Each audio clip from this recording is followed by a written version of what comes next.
नमः श्री अतिराजाय विवेकानंद सूरये सच्चित्सुखस्वरूपाय स्वामिने तापहारिणे।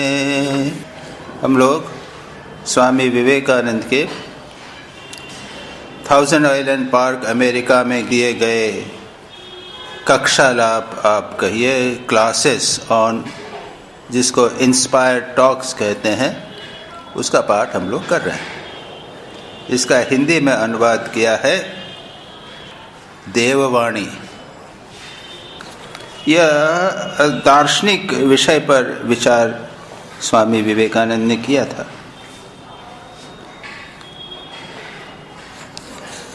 सच पूछा जाए, जैसा हम देख चुके हैं, ये स्वामी विवेकानंद वहाँ पर एक अत्यंत उच्च आध्यात्मिक स्थिति में विद्यमान थे। लगभग समझ लीजिए कि हमेशा भाव में, समाधि में रहा करते थे, और ऐसी स्थिति में उन्होंने ये क्लासेस ली थी। और उसको मिस वॉलो नामक एक उनकी शिष्या थी, उन्होंने उसको लिपिबद्ध किया था। और मिस वॉल्डो स्वयं कहती हैं कि जब मैं उसको लिखती थी तो बीच बीच में स्वामी विवेकानंद का पाठ इतना गहरा, गंभीर होता था कि मन पूरी तरह उसमें लग जाता था और लिखना हम भूल जाते थे। तो यही कारण है कि ये जो पाठ हमें प्राप्त हुआ है, यह ऐसा लगता है कि मानो टूटा टूटा है। और जैसा मैंने कई बार कहा है, ऐसा लगता है कि ये मानो सूत्र हैं। स्वामी विवेकानंद ने कुछ एक दो घट बातें बोल दी हैं और उसके बाद उसके साथ वाले अगली बात का कोई संबंध प्रतीत नहीं होता है। तो जो हो, हमने पिछली बार देखा था, स्वामी जी कहते हैं कि दार्शनिक प्रणाली के 3 सोपान हैं। प्रथम स्थूल वस्तुओं का पृथक ज्ञान, द्वितीय इन सभी को एक एक श्रेणी में रखना अथवा उनके बीच सामान्य का आविष्कार करना, और तृतीय उन सामान्यों के भीतर सूक्ष्म विचार द्वारा ऐक्य का आविष्कार करना। हमने ये 3 डिटेल में विस्तार से देखा था। उसमें कहा सबसे पहले हम स्थूल वस्तुओं को देखते हैं, उसके बाद स्थूल में एक ऐक्य देखते हैं। पहले हम देखते हैं कि ये कुर्सी अलग है, बहुत सारी कुर्सियाँ देखते हैं। उसके बाद हम देखते हैं कि नहीं, सब कुर्सियाँ प्लास्टिक की हैं, तो उसमें एक सामान्य जनरलाइज चीज़ हो गई। और उसके बाद में एक एब्स्ट्रैक्ट, स्वामी जी कहते हैं, उसमें सूक्ष्म विचार द्वारा एक ऐक्य का आविष्कार करना कि इनके पीछे क्या है, ये पत्थर है और ये प्लास्टिक है, सब का सब ये एटम और मॉलिक्यूल से बना हुआ। इस प्रकार हमने विचार किया था। धर्म के में भी स्वामी विवेकानंद 3 अवस्थाएं बताते हैं। पहला है भिन्न भिन्न प्रतीक या रूप विशेष की सहायता लेना। द्वितीय अवस्था है नानाविध पौराणिक वर्णन और उपदेश की अधिकता। और तीसरी अवस्था है दार्शनिक तत्व समूह का विवरण। 3 लेवल हुए।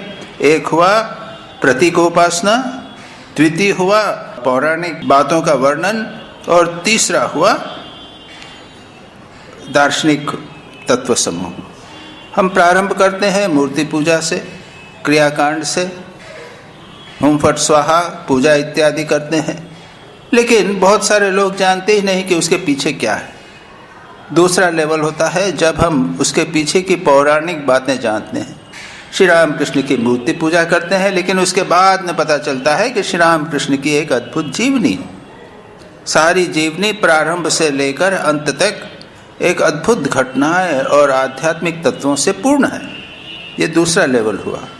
और तीसरा लेवल हुआ जब हम यह जानने का प्रयत्न करते हैं कि श्री राम कृष्ण कौन है, वे अवतार वरिष्ठ हैं या वो सच्चिदानंद स्वरूप हैं।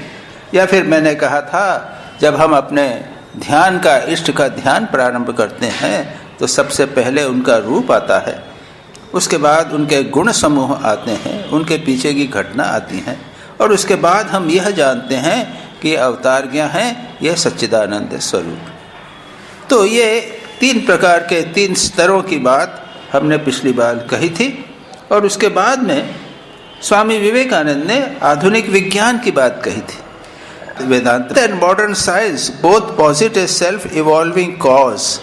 In itself are all the causes. Take for example the potter shaping a pot. Potter is the primal cause, the clay is the material cause, and the wheel is the instrument cause. Swami ji उसको समझाते हुए कहते हैं कि वेदांत और आधुनिक विज्ञान दोनों ही जगत की कारण स्वरूप एक ऐसी वस्तु का निर्देश करते हैं जिससे अन्य किसी की सहायता के बिना जगत का प्रकाश होता है। वही एक निमित्त कारण है तथा अन्य समवायी और असमवायी उपादान कारण है। जैसे कुम्हार मिट्टी से घट का निर्माण करता है, यह कुम्हार हुआ निमित्त कारण, मिट्टी हुई समवायी उपादान कारण और कुम्हार का चक्र हुआ असमवायी उपादान कारण। किंतु आत्मा स्वयं ही ये तीनों कारण है। आत्मा कारण भी है और अभिव्यक्त कार्य। यहाँ तक हमने पिछली बार किया था। ये अत्यंत फिलोसॉफिकल, अत्यंत दार्शनिक है। एक निमित्त कारण, उपादान कारण। तो ये ब्रह्म जो है, परमात्मा है, यह मिट्टी भी है और मिट्टी से घड़ा बनाने वाला भी है और जो घड़ा बना वह भी है। जगत की सृष्टि करता और जगत का जो कारण है वह भी वही है। यह बात वेदांत मानता है। अब आगे आज हम पाठ करते हैं। ये कहते हैं the Vedanta says the universe is not real, it is only apparent. Nature is God seen through nescience. The pantheists say God has become nature or this world. The Advaitists affirm that God is appearing as this world, but He is not this world. अब थोड़ा सा उसको हिंदी देख ले, उसका क्या कहते हैं। वेदांती कहते हैं, और वेदांती जब कहते हैं तो यहाँ पर स्वामी विवेकानंद अद्वैत वेदांती की बात कर रहे हैं। अद्वैत कहें या वेदांती कहें, ये एक परंपरा प्रारंभ हो गई है। सच पूछा जाए ये कहना ही ठीक रहेगा, क्योंकि वेदांती का अर्थ है जो वेदांत में विश्वास करता है। और वेदांत क्या है? वेद का अंत। वेदों का अंत क्या हुआ? उपनिषद। तो उपनिषद में द्वैत परक भी विचार हैं, अद्वैत परक भी बातें हैं, लेकिन अद्वैत सिद्धांत इतना प्रबल हो गया है कि वेदांत को अद्वैत के साथ एक समझा जाने लगा है। और जब दूसरे संप्रदाय की बात होती है, विशिष्ट अद्वैत की बात होती है, द्वैत की बात होती है, ये सब के सब हैं तो वेदांती। वेदांत पर ही अपने चिंतन और अपना सिद्धांत प्रतिपादित करते हैं, लेकिन फिर भी उनको कहते हैं द्वैतवादी, विशिष्टाद्वैतवादी, द्वैताद्वैतवादी, शुद्धाद्वैतवादी इत्यादि। उदाहरण के लिए माधवाचार्य है या माधवाचार्य, निम्बार्काचार्य, वे कहते हैं शुद्धाद्वैत हैं, हम लोग शुद्ध अद्वैतवादी हैं। ये क्या अर्थ है? कि अद्वैत तो वैसा के वैसा बना रहता है। शुद्ध अद्वैत यानी संसार में एक ही सत्ता है, अद्वितीय ब्रह्म ही एक है। लेकिन वो भिन्न कैसे हो जाता है? ब्रह्म में सच्चित बना रहता है, सच्चिदानंद में से सत और चित बना रहता है। जो आनंद पार्ट है वो तिरोहित हो जाता है, छिप जाता है। अज्ञान के कारण ये होता है। तो इस प्रकार से विभिन्न प्रकार के मतवाद हैं। यहाँ पर स्वामी जी क्या कहते हैं? वेदांती कहते हैं, वेदांती यानी अद्वैत वेदांती क्या कहते हैं? यह जगत सत्य नहीं है, यह तो आपात प्रतीयमान सत्ता मात्र है। यह जो एक वाक्य है, इसी पर सारा अद्वैत वेदांत टिका है। अद्वैत वेदांत क्या कहता है? यह जगत सत्य नहीं, ब्रह्म सत्य, जगत मिथ्या, जीवो ब्रह्मैव नापरः।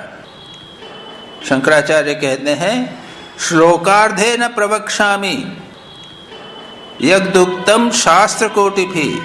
कोटि शास्त्रों में जो बात कही गई है वह मैं एक आधे श्लोक में कहता हूँ। 2 लाइन का श्लोक होता है, आधे श्लोक यानी एक लाइन में ब्रह्म सत्य है, जगत मिथ्या, और जीव और ब्रह्म दोनों एक। अच्छा, ब्रह्म सत्य, ठीक है, मान लिया। जगत मिथ्या, जगत मिथ्या कैसे हो गया? अब मिथ्या की परिभाषा करते हैं। वेदांत में मिथ्या की परिभाषा करते हुए कहते हैं, यद असत भासमानम तत् मिथ्या। जो असत है, सत्य नहीं है, असत है, जिसकी सत्ता नहीं है, लेकिन वह प्रतीत होता है, दिखाई देता है, उसको कहते हैं मिथ्या। और फिर बहुत सारे दृष्टांत हैं। रात को जा रहे हैं, कई बार है, आपने देखा वहां मत जाना बाबा, वहां पे एक सांप है, तो नहीं जा रहे, डर गए, गए, हाँ दिख रहा है, वो देखो वो देखो वो सांप है, उसकी पूंछ दिख रही है, उसका सिर दिख रहा है, सचमुच दिख रहा है। अच्छा, आप राजस्थान में जाइए, रेगिस्तान में जाइए, वहां आपको तालाब दिखेंगे। सड़क पर जा रहे हैं आप और देख रहे हैं तालाब। स्वामी विवेकानंद अपना वर्णन करते हुए, अपनी अनुभूति बताते हुए कह रहे हैं कि मैं राजस्थान में घूमा करता था, परिव्राजक अवस्था में स्वामी विवेकानंद भारत में घूमे, और परिव्राजक स्थिति में जब राजस्थान से जाते थे तो कहते थे कि वहाँ मैं देखता था कि बड़ी बड़ी लेक्स हैं, बहुत बड़े बड़े तालाब हैं, उनमें वृक्षों का प्रतिबिंब पड़ रहा है पानी में, और कहते थे वे कि लोग कहते हैं कि रेगिस्तान है। हंसते थे खुद। एक दिन प्यास लगी, और जब वहाँ दूर जाने लगे, प्यास लगी, जाने लगे तो वो तो जो तालाब है वो पीछे चला जाता चला जाए। अचानक उनको याद आया, अरे ये तो मरीचिका है, मैंने किताबों में पढ़ा था, ये आज मैं सचमुच देखकर उससे अचंभित हो गया, उससे मैं भ्रमित हो। स्वामी विवेकानंद का आप कंप्लीट वर्क्स पढ़िए, पर्टिकुलरली ये उन्होंने ज्ञान योग में इसका वर्णन किया। तो सचमुच दिखता है कि वहां पानी है, प्रतिबिंब पड़ता है। आप गर्मी के दिनों में आप डामर की सड़क पर जाइए, आपको वहां पे चक चक चक चक पानी दिखेगा कि वहां पानी पड़ा। अरे यहाँ कैसे आया, बारिश कब हुई, ऐसा लगेगा। तो यह जो प्रतीत होता है, यद भासमानम, किंतु असत नहीं है, सचमुच दिख रहा है। रस्सी में सांप दिख रहा है, तत् मिथ्या, इसको कहते हैं मिथ्या। और स्वामी जी क्या कहते हैं, यह जगत सत्य नहीं है, आपात प्रतीयमान सत्ता मात्र है। एग्जैक्टली जो मैंने अभी कहा, प्रतीतमान, प्रतीति होती है बस। और इसके अनेक दृष्टांत, 2 दृष्टांत तो ये बताए। एक दूसरी चीज है जिसको हम कहते हैं अलीक, वेदांत में अलीक कहा है, जो वस्तु कभी दिखाई भी नहीं दे सकती, प्रतीति भी नहीं हो सकती। 3 स्तर हो गए सत्य के या असत्य के। पहला स्थिति जो सत्य, सच्चिदानंद, ब्रह्म या जो भी कहिए, यह सदा विद्यमान सत्य है, यह कभी परिवर्तित नहीं होगा। दूसरे जो सत्य हमें दिखाई दे रहे हैं, ये अभी सत्य है, ज्ञान होगा तो मिथ्या हो जाए। दूसरा लेवल ये है। असत्य के भी 2 लेवल। एक जो सदा सर्वदा असत, कभी हो नहीं सकता, जैसे वंध्या पुत्र, एक बंध्या स्त्री का पुत्र कभी नहीं हो सकता। या फिर शशशृंग, एक खरगोश के सींग, कभी नहीं हो सकता। या फिर आकाश कुसुम, आकाश में एक कमल, नहीं हो सकता। या फिर स्क्वायर सर्कल, एक चौकोन वृत्त, ऐसा कभी हो सकता है? नहीं हो सकता। इसको कहते हैं अलीक। ऐसी चीज कभी हो नहीं सकती, अलीक। लेकिन जहाँ पर वेदांत का प्रश्न है, वेदांत कहता है कि संसार में जो प्रतीति हो रही है यह असत है, लेकिन सत प्रतीत होती है, मिथ्या है लेकिन प्रतीति है। इसको कहते हैं प्रातिभासिक सत्य। और एक तीसरा सत्य है जिसे व्यावहारिक सत्य कहते हैं। रस्सी में सांप और उससे डरना, ये सब है। और भी कई अलग अलग प्रकार के दृष्टांत हैं। अंधेरे में एक लकड़ी का ठूंठ है और एक चोर डर के भाग रहा है, उसको ठूंठ दिखता है, कह रहे बाप रे, वो तो वहां पे पुलिस खड़ा हुआ है। एक प्रेमी है, अपनी प्रेमिका के लिए प्रतीक्षा कर रहा है, उसको देखता है तो कहता अरे ये तो मेरी प्रेमिका आ गई। हमारे मन में जो वस्तु है हमने बाहर प्रक्षिप्त कर दिया, लेकिन काम तो चल रहा है उससे। ये जो है ये प्रक्षिप्त है, इसको हम कहते हैं मिथ्या या असत, प्रातिभासिक सत्य। लेकिन यह जो जगत हमारे सामने है यह क्या है? व्यावहारिक सत्य है, एम्पेरिकल एग्जिस्टेंस। इससे काम चल रहा है। लेकिन हमारा साइंटिस्ट भी आएगा, स्वामी विवेकानंद भी वेदांत के बाद में, अभी साइंटिस्ट की बात उन्होंने पहले भी कही है और यहाँ भी अभी भी करेंगे। साइंटिस्ट आके कहता है कि अरे तुम इसको टेबल टेबल बोल रहे हो, ये कुछ नहीं है, ये इलेक्ट्रॉन प्रोटॉन्स हैं बस, और कुछ नहीं है। ये एटम मॉलिक्यूल से बना हुआ है, लकड़ी है मॉलिक्यूल से बनी हुई है, उसके बाद में कुछ नहीं है, इलेक्ट्रॉन प्रोटॉन्स ही हैं। हमारा मन सीमित है इसलिए हम टेबल देख रहे हैं। हमारे पास इलेक्ट्रॉन माइक्रोस्कोपिक आई हो जावे, आँख हो जावे, तो हमको ये सब जगत भिन्न प्रकार का दिखाई देता है।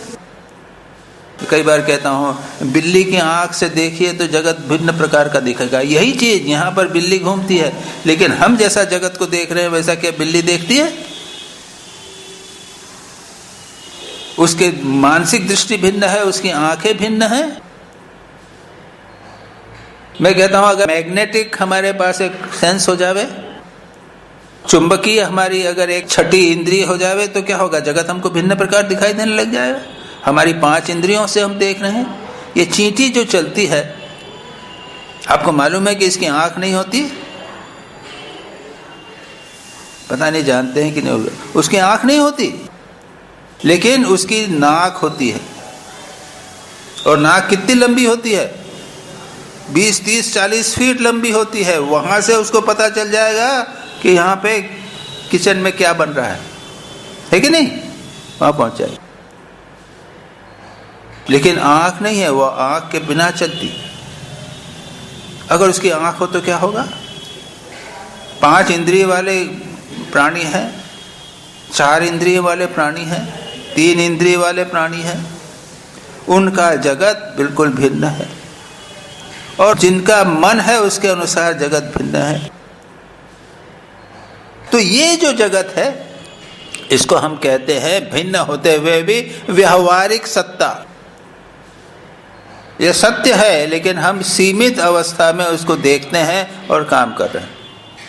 व्यावहारिक सत्ता में मैं सन्यासी हूं और यहाँ भक्त हैं, प्रवचन सुन रहे हैं, लेकिन पारमार्थिक दृष्टि से केवल एक ही सत्य है, बाकी सब मिथ्या है। तो स्वामी जी यहाँ कहते हैं, वेदांती कहते हैं जगत सत्य नहीं, यह तो आपात प्रतीयमान सत्ता मात्र है। प्रकृति आदि कुछ भी नहीं है, सबको उड़ा दिया, सबको उड़ा दिया। और हम लोग तो पंचदशी और वेदांत इत्यादि पढ़ते हैं, उसमें कहते हैं, उपनिषद में कहा गया है, छांदोग्य उपनिषद में, सदैव सौम्य इदम अग्र आसीत। हे सौम्य, किसी को संबोधित करते हुए कहते हैं, आरुणि कहते हैं, हे सौम्य, सत एव इदम अग्र आसीत। पहले इदम, इदम यानी जगत, जगत के पहले केवल सत था, एकमेव अद्वितीय, एक ही था, एकम एव अद्वितीय, एक ही था, एकम अद्वितीय था, यानी उसमें और कोई भेद नहीं था, केवल एक ही सत्ता। और ये इदम जगत बाद में आया। तो कैसे आया? सत ही था, तो उसमें सजाति विजाति स्वगत भेद नहीं थे। भेद यानी क्या होते हैं? स्वगत भेद यानी मैं हूँ, मेरी उंगलियां हैं, हाथ है, पैर है, सिर है, स्वगत मुझ में ही ये भेद हैं, स्वगत भेद। दूसरा है सजातीय भेद, मैं और आप, हम एक मानव हैं, हम में भेद है। और तीसरा हुआ विजातीय भेद, ये टेबल और मानव, ये भेद है। तो ये तीन भेद हैं, ब्रह्म में ये तीनों भेद नहीं है। तो फिर ये जगत की सृष्टि कैसे हुई? ये माया के द्वारा हुई। स्वामी जी यही बोलते हैं, वेदांती कहते हैं जगत सत्य नहीं है, प्रकृति आदि कुछ भी नहीं है, माया के द्वारा जगत की सृष्टि हुई। तो ये माया तो चीज हो गई, ये विजातीय भेद हो गया, ब्रह्म ये और माया ये। आप कह रहे हैं कि दो चीज भिन्न है, मैं टेबल हूं और मैं हूं, दो भिन्न हो गया, विजातीय भेद। नहीं, माया की परिभाषा करते हुए कहते हैं निस्तत्वा कार्यगम्यास। निस्तत्व नहीं है, उसमें तत्व नहीं है। अगर सोचने जाओगे, समझने जाओगे तो पता चलेगा कि माया नहीं है। जैसे अग्नि और उसकी दाहिका शक्ति, वो कैसे मालूम पड़ेगा? कार्यगम्य, अग्नि में शक्ति है, दाहिका शक्ति है, कैसे पता चलेगा? अगर वो जलाएगी तब पता चल जाएगा। अग्नि जलाती है, इसलिए कहते हैं कि उसमें दाहिका शक्ति है। तो ये शक्ति भी भिन्न नहीं है। माया क्या है? ईश्वर की शक्ति है ना। शक्ति और शक्तिमान एक। इसलिए स्वामी विवेकानंद यहां पर कहते हैं प्रकृति आदि कुछ भी नहीं, ये प्रकृति और माया एक ही चीज। यहाँ पर प्रकृति शब्द का उपयोग किया है स्वामी जी ने, लेकिन बाकी माया। इंग्लिश में कहते हैं not it is only apparent, nature is God seen through Nations. Nature क्या है? प्रकृति क्या है? जब हम भगवान को, प्रकृति आदि कुछ भी नहीं है, अविद्या रूपी आवरण में से एकमात्र ब्रह्म ही प्रकाशित होता है, जिसे हम कहते हैं जगत। अविद्या के में से अगर आप ब्रह्म को देखेंगे तो वहां पर क्या दिखाई देगा? ये जगत दिखाई देगा। Vedantin says the universe is not real, it is only apparent. Nature is God seen through nations. यह जो जगत है यह प्रतीति मात्र है। और ये क्यों प्रतीत होता है? क्योंकि हम अविद्या या अज्ञान के कारण ब्रह्म को देखते हैं। अविद्या और अज्ञान को दूर कर दो तो ये जगत नहीं दिखेगा। क्या दिखेगा? ब्रह्म दिखेगा। श्री रामकृष्ण क्या कहते हैं? ये भगवान तुम्हारे पास में ही है। उन्होंने एक कपड़ा सा अपने सामने रखा ना, एक तौलिया सामने रखा। क्या तुम मुझे देख सकते हो? नहीं, किंतु मैं तुम्हारे कितने पास में हूं? हाँ, बहुत पास।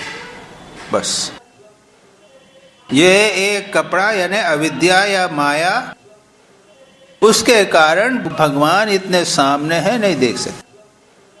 अभी स्वामी जी द्वैतवाद की भी बात करेंगे। अद्वैतवाद की दृष्टि से कहते हैं हम तो ब्रह्म ही हैं। ये अविद्या या अज्ञान के कारण हम अपने को नहीं समझ सकते। भक्ति की दृष्टि से भगवान हमारे सबसे निकट हैं, लेकिन हम उनको ढूंढने के लिए बद्री केदार जाते हैं, ठीक है नहीं?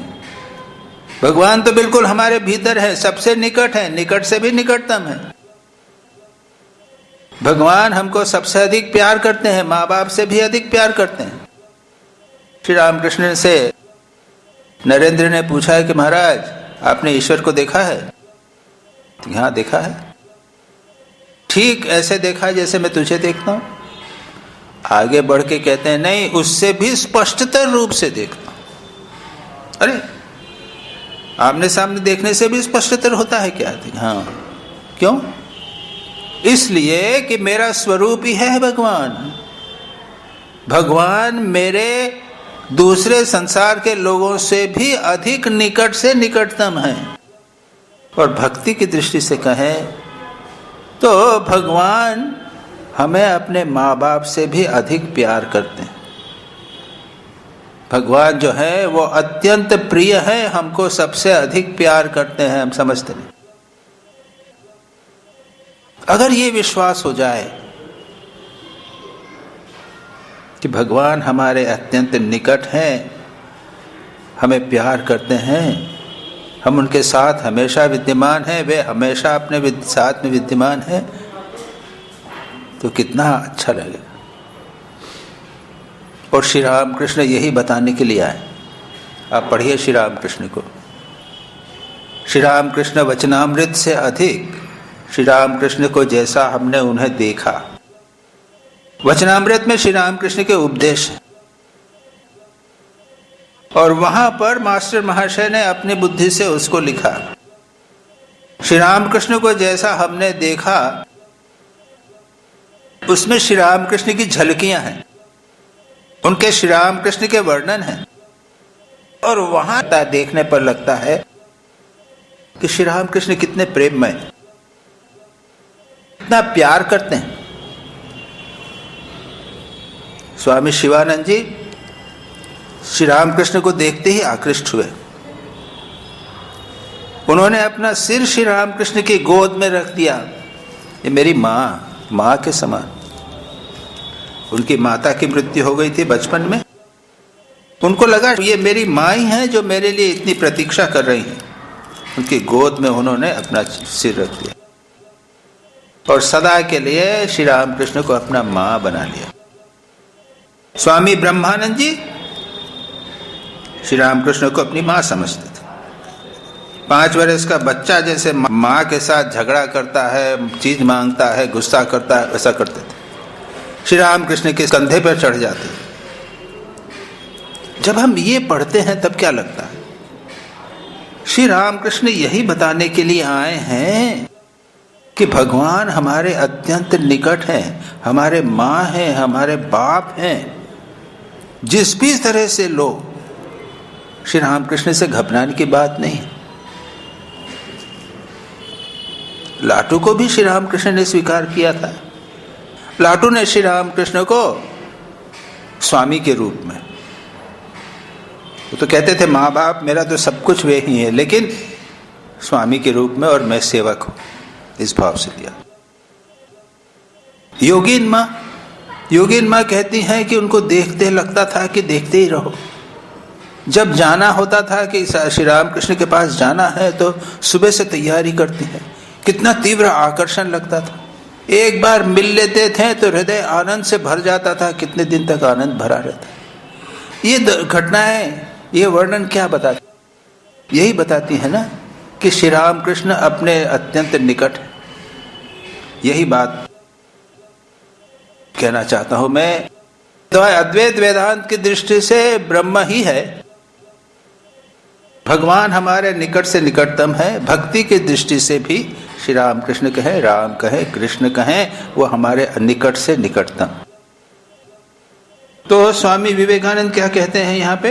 ये प्रकृति आदि भी कुछ नहीं है। वेदांत की दृष्टि से ये सब जो है प्रकृति कुछ भी नहीं है। मैंने अभी कहा वो निस्तत्वा, प्रकृति जो है निस्तत्वा है। लेकिन जगत कहाँ से उत्पन्न हुआ समझाने के लिए कहना पड़ता है कि माया ने किया, या प्रकृति त्रिगुणात्मक प्रकृति ने जगत की सृष्टि की, समझाने के लिए। अन्यथा ये कुछ नहीं है। ये बताने का भाव ये है कि अपने मन में यह बात दृढ़ता से बैठ जावे कि परमात्मा ही सब कुछ है और कुछ नहीं। एकमात्र ब्रह्म ही प्रकाशित है, और फिर प्रकृति आदि कुछ नहीं। अविद्या रूपी आवरण में से एकमात्र ब्रह्म ही प्रकाशित है। हमारी दृष्टि इसलिए है, हमें यहाँ पर देश काल इत्यादि दिखाई दे रहा है, इसलिए हमारी समस्या है। नहीं तो सच पूछा जाए तो ब्रह्म ही है और कुछ नहीं। श्री रामकृष्ण को सर्वत्र ब्रह्म दिखाई देता था। उन्होंने एक बार नरेंद्र को स्पर्श कर दिया था, मालूम है ना? नरेंद्र को सब जगह ब्रह्म दिखाई देने लगा। श्री रामकृष्ण ने एक बार हृदय को भी कृपा कर दी थी। हृदय बोलता था कि मुझे दिखाइए, मुझे दिखाइए, तो क्या दिखाई देने लगा हृदय को? सभी जगह ब्रह्म दिखाई देने लगा। मैं भी ब्रह्म हूँ, वो भी ब्रह्म है, सभी जगह जब भगवान ही दिखाई देने लग गए। श्री रामकृष्ण के लिए अत्यंत स्वाभाविक था, वो दिखा भी सकते थे, लेकिन हमारा दुर्भाग्य, हम हृदय जैसे, हम उसको सहन नहीं कर सकते। स्वामी जी वही बात कह रहे हैं, एकमात्र ब्रह्म ही अविद्या रूपी आवरण से प्रकाशित हो रहा है। बहुत महत्वपूर्ण ये वेदांत के अनुसार। लेकिन आगे चलिए, विशिष्ट अद्वैतवादी कहते हैं, द पैंथिस्ट, इसको ट्रांसलेट किया हिंदी में, विशिष्ट अद्वैतवादी से गॉड हैज बिकम नेचर और दिस वर्ल्ड। विशिष्ट अद्वैतवादी कहते हैं कि ईश्वर और प्रकृति ही यह प्रपंच हुए हैं। गॉड हैज बिकम नेचर और दिस वर्ल्ड, यहां पे बदल दिया, ईश्वर ही प्रकृति और जगत प्रपंच हुए हैं, ऐसा लेना पड़ेगा। ईश्वर ही यह हुआ है। और कैसे समझाएं इसको? दृष्टांत लेते हैं। जैसा अभी मैंने कहा, यह जगत कैसे दिख रहा है? ये भ्रम के कारण दिखता है, प्रतीति मात्र है, रज्जु में सर्प मात्र है इत्यादि। विशिष्ट अद्वैत कहते हैं नहीं नहीं, ये जगत है, परिवर्तित हो गया है। क्या कहा है? कैसे? दूध बदल के दही हो गया, दूध में जावन डाल दीजिए, वो दही बन गया, परिणाम हो गया। यह जो जगत है, यह ब्रह्म का परिणाम है, यह प्रतीति नहीं है। इसको वेदांत में विवर्तवाद और परिणामवाद, ये दो वाद बोलते हैं।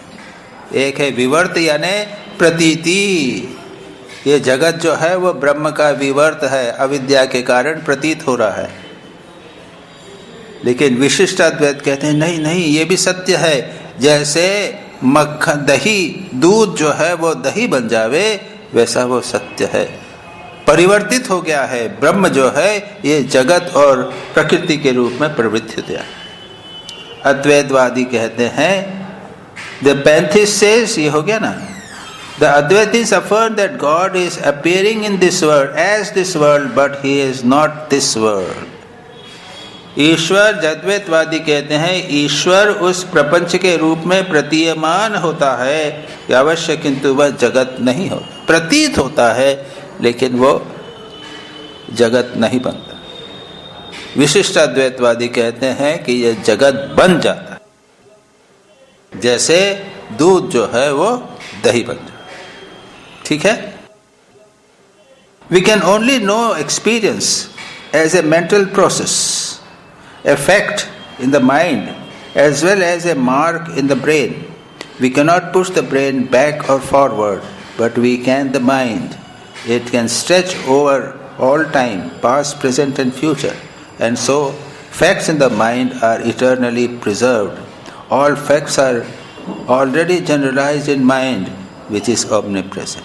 अब ये थोड़ा सा परिवर्तन विचार की जो चर्चा हो रही है, उसमें स्वामी जी थोड़ा सा दूसरी जगह जा रहे हैं। और यह सच पूछा जाए तो मिस वॉल्डो ने पता नहीं उसके बाद कुछ लिखा कि नहीं, कुछ था कि नहीं, उसको उन्होंने थोड़ा सा चेंज करके या दूसरी चीज कही है। और मैं जो कह रहा था कि एक बात कही हो और उसके बाद उसमें कोई संबंध सा प्रतीत नहीं होता। स्वामी जी क्या कहते हैं, हम अनुभूति विशेष को एक मानसिक प्रक्रिया के रूप में ही जान सकते हैं। इसे एक मानसिक घटना रूप में एवं मस्तिष्क के भीतर एक चिन्ह के रूप में जान सकते हैं। हम मस्तिष्क को आगे या पीछे चला नहीं सकते, किंतु मन को चला सकते हैं। मन को भूत, भविष्यत, वर्तमान इन तीनों कालों में प्रसारित किया जा सकता है। इसलिए मन के भीतर जो जो घटनाएं घटित होती हैं वे अनंत काल के लिए संचित रहती हैं। मन के भीतर सभी घटनाएं पहले से ही संस्कार के रूप में रहती है, क्योंकि मन सर्वव्यापी। यहाँ पर मन की बात आ गई। अब देखिए, इसलिए मैंने कहा ना, बिल्कुल परिवर्तन हो गया, विषय का ही परिवर्तन हो गया। अभी वेदांत की चर्चा हो रही थी, यहाँ पर स्वामी जी अब मन की बात कर रहे हैं। वो क्या कहते हैं कि हम सब जो कुछ जानते हैं वो मानसिक प्रक्रिया के रूप में ही जानते हैं। हम जो भी अनुभव करते हैं हमारे जीवन में वो मन में ही होता है ना। मुझे अगर सुई चुभी हो लेकिन मन यदि नहीं हो तो सुई चुभना मुझे नहीं मालूम पड़े। ये दुख का अनुभव, सुख का अनुभव, सुई का चुभने का अनुभव मुझे नहीं मालूम पड़ेगा अगर मन नहीं हो। मन के कारण ही सब कुछ अनुभूति होती है। स्वामी जी यही कहते हैं, we can only know experience as a mental process. एक मानसिक प्रक्रिया के रूप ही अनुभूति यानी मानसिक प्रक्रिया। अब आगे कहते हैं, a fact in the mind as well as a mark in the brain. इसके कारण इसमें दो चीजें होती हैं। एक तो ये कि मन में एक घटना, इसे मानसिक घटना के रूप में, एक मस्तिष्क के भीतर एक चिन्ह के रूप में जान सकते। यह मन और मस्तिष्क, ये दो चीजें स्वामी जी अलग कर रहे हैं। हम लोग मन तो समझते हैं, पर हम डॉक्टर जानते हैं कि मन जो है वो मस्तिष्क में है, ब्रेन में, इन द ब्रेन। हमारा ये मस्तिष्क है, ये हमारे सिर के ऊपरी भाग के अंदर ये ब्रेन बैठा हुआ है। तो यहाँ पर जो अब मैं बात कर रहा हूँ तो यहाँ पे प्रोसेस हो रही है, प्रक्रिया चल रही है मेरे सिर के अंदर। आप लोग सुन रहे हैं, वो सिर के अंदर वो जो मस्तिष्क है उसके अंदर वहाँ पर कुछ वेव्स पैदा हो रही हैं, कुछ तरंगे पैदा हो रही हैं, जिनको अगर हम चाहें तो वो ईईजी करके उसको पता लगा सकते हैं क्या हो रहा है। तो स्वामी जी कहते हैं दो चीजें हो रही हैं। एक तो यह है मस्तिष्क में एक चिन्ह पैदा हो रहा है, mind as well as a mark in the brain. मन के ऊपर एक मार्क, एक रेखा, एक क्या कहते हैं, निशान, चिन्ह वहां पर पैदा हो रहा है, मार्क इन द ब्रेन। तो स्वामी जी कहते हैं कि मन है, एक मन में विचार उठते हैं, मानसिक घटना भी होती है और दिमाग के अंदर एक छाप पड़ती है। और ये दिमाग की छाप हम ईईजी करके पता लगा सकते हैं ब्रेन में है, ये ब्रेन में है, ये फिजिकल चीज है। इसको बहुत कठिन है समझना। इसमें वो न्यूरॉन्स वगैरह वहाँ पर इत्यादि रहते। फिर कहते हैं हम मस्तिष्क को आगे या पीछे नहीं चला सकते। मस्तिष्क को कुछ नहीं कर सकते आप, वो तो एक भौतिक वस्तु है, उसमें न्यूरॉन्स हैं, उसमें मांस है। तब उसको दिमाग को खोल के आप देखिए, एनाटॉमी में देखिए, वहाँ जाइए म्यूजियम में, आपको दिखाएंगे ये ब्रेन है। हम लोगों ने दिया, डिसेक्शन करना पड़ता है, उसको देखते हैं, ये यहाँ पर चलने का है, यहाँ पर विचार हैं। अगर हम यहाँ पर वो करेंगे तो आपका हाथ कांपने लग जाएगा, सामने की तरफ अगर हम उसको इरिटेट करेंगे दर्शन होने लग जाएगा। तो ये सब ब्रेन में होता है। मस्तिष्क में आप कुछ नहीं कर सकते। जो मन है उसको चला सकते हैं, मन को आगे पीछे कर सकते हैं, मन को भूत भविष्य वर्तमान इन तीनों कालों में प्रसारित किया जा सकता है। करते हैं, हम कल्पना करते हैं कि हम यहाँ से जाएंगे, हमने 7 दिन पहले बाद में एक टिकट किया है, वहाँ पहुँचेंगे और वहाँ ये सब करेंगे, भविष्य में पहुँच गए। और भूतकाल में चले गए, 3 साल पहले हम फलाने जयपुर गए थे, जयपुर में ये सब हमने किया था, भविष्य में चले गए। और वर्तमान में तो मन है ही। ये मन की क्षमता है कि वो तीनों कालों में प्रसारित किया जा सकता है। It can stretch over all time, past, present and future, and so facts in the mind are already eternally preserved. इसलिए मन के भीतर जो जो घटनाएं घटित होती हैं वह अनंत काल से संचित रहती हैं। मन में जो घटनाएं हैं वो बनी रहती हैं, मस्तिष्क में भी बनी रहती हैं, मस्तिष्क में भी, लेकिन वो भौतिक वस्तु होने के कारण हम उसको कुछ कर नहीं सकते। हाँ, ये कर सकते हैं कि उसको स्टिमुलेट करके, दवाइयाँ दे दे के, कुछ करके उसको मन के स्तर पर ले आवे, विचारों के स्तर पर ले आवे, और तब उसको हम समझ सकते हैं। इसके बाद में कहते हैं, मन के भीतर सभी घटनाएं पहले से ही संस्कार के रूप में रहती हैं, क्योंकि मन सर्वव्यापी है। और एक बात स्वामी जी और कहते हैं, all facts are already generalised in mind which is omni present.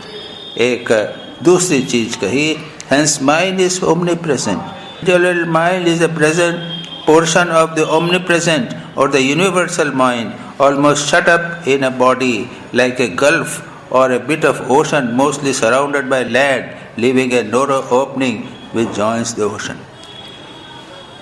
ये चीज जो स्वामी जी ने कही है बहुत गहरी। उसका ये कहना है स्वामी जी का कि ये जो मन है ये जनरलाइज्ड, ओमनी प्रेजेंट, सर्वत्र विद्यमान, सर्वव्यापी है।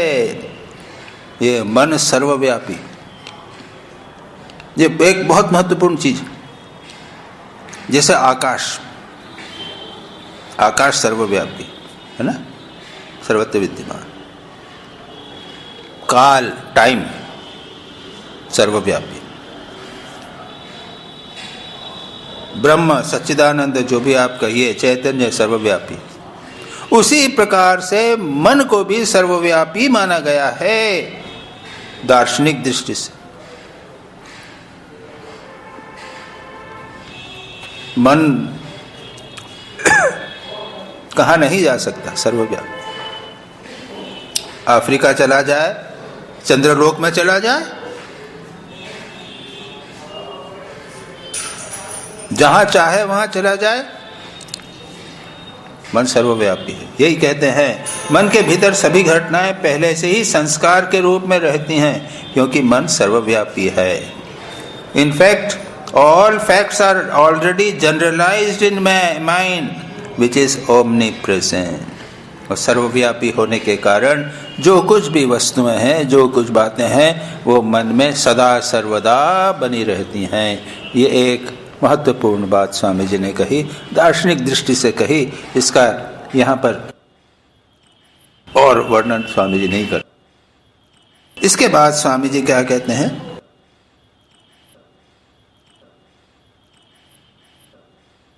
स्वामी विवेकानंद, इसी बात को थोड़ा सा कह के मैं समाप्त करूंगा, क्योंकि ये उससे संबंधित ही है आज के विषय से। कांट के बारे में, इमैनुअल कांट एक जर्मन दार्शनिक थे। इमैनुअल कांट, शोपेनहावर एटसेट्रा, ये जर्मन दार्शनिक थे और उनका पाश्चात्य दर्शन में बहुत अधिक प्रभाव है। स्वामी विवेकानंद ने भी पढ़ा था।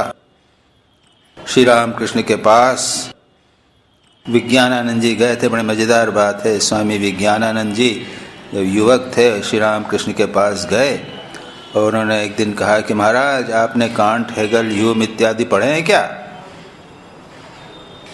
श्री राम कृष्ण डांटते, कार्य रहने दे, वो सब कुछ नहीं है। 1 मिनट में उनको साफ कर दिया। तो जब हम दार्शनिक स्तर पर आते हैं तो इनकी बात करते हैं, लेकिन ठाकुर तो उन सब के ऊपर थे ना। और हम देखेंगे अभी, Kant's great achievement was the discovery that time, space and causation are modes of thought. देश काल निमित्त चिंता की ही एक प्रणाली विशेष है। यह आविष्कारक कांट का एक श्रेष्ठ कार्य है। क्या है ये देश काल निमित्त? Time, space and causation. ये जगत जो है वो देश यानी स्पेस से सीमित है। हमारा आश्रम जो है उसका एक एरिया है 13 एकड़। काल,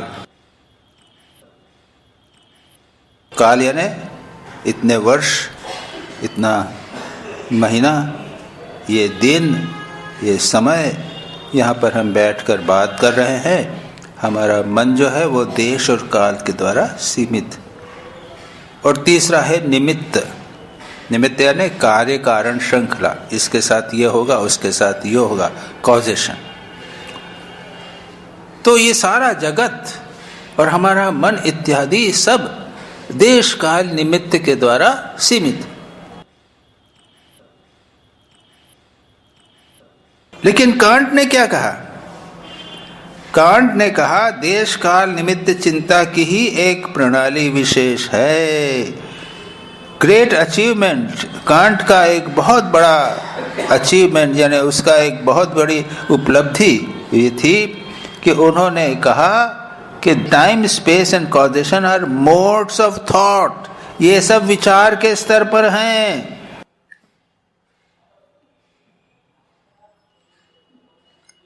अगर विचार न है तो फिर कहाँ देश और कहाँ काल, कहाँ निमित्त, ये सब हम विचार के स्तर पर ही करते हैं। मैं इसलिए एक कांट के संबंध में एक ले आया, लेकिन अब समय नहीं है हमारे पास।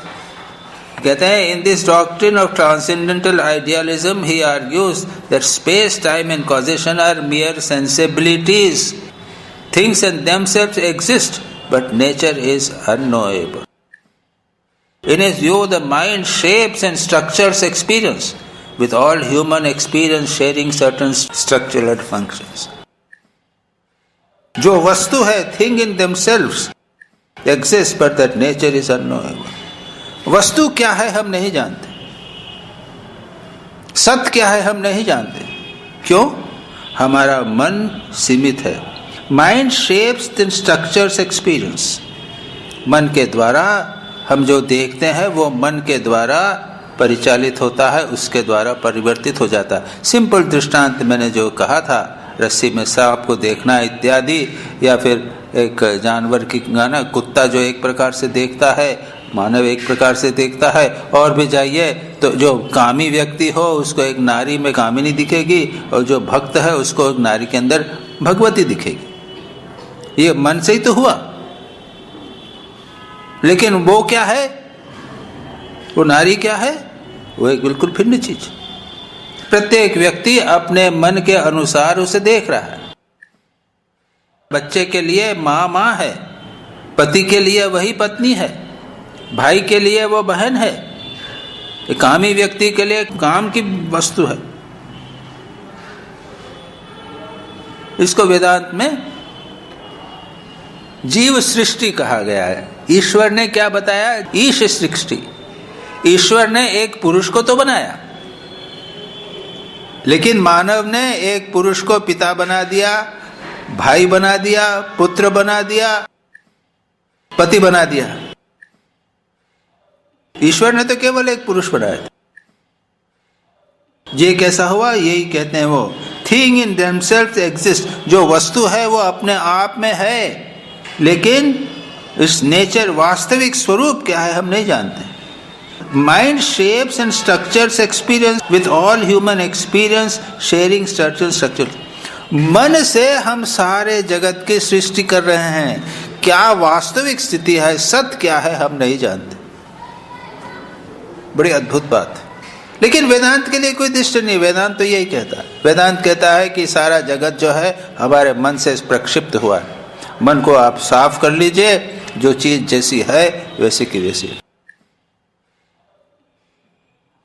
कबीर बड़ी अच्छी बात कहते हैं, मन की तरंग मार लो बस हो गया भजन। ये उनका एक भजन है।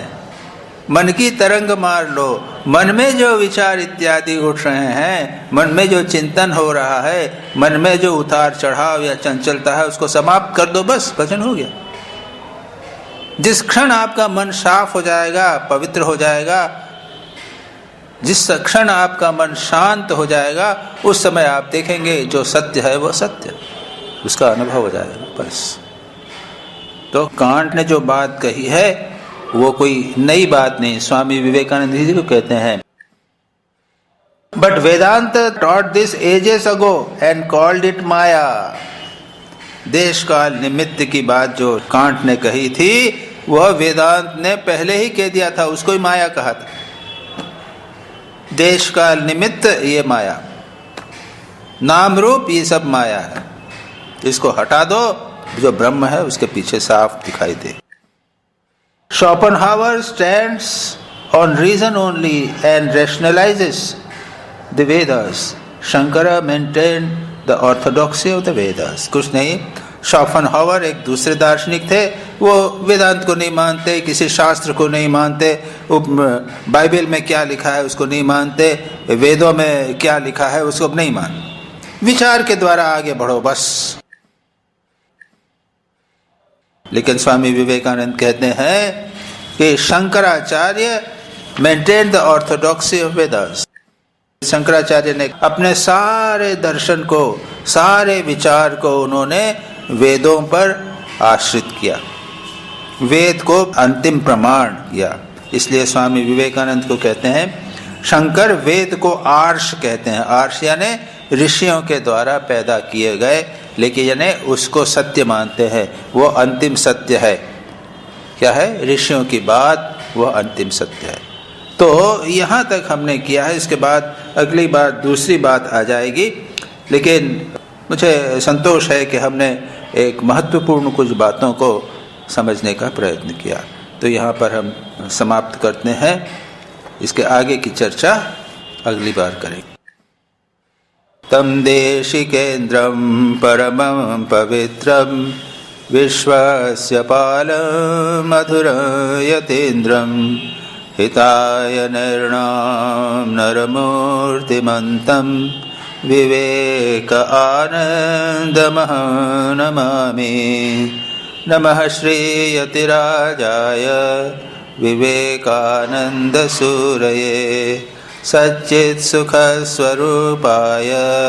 स्वामिने तापहारिणे।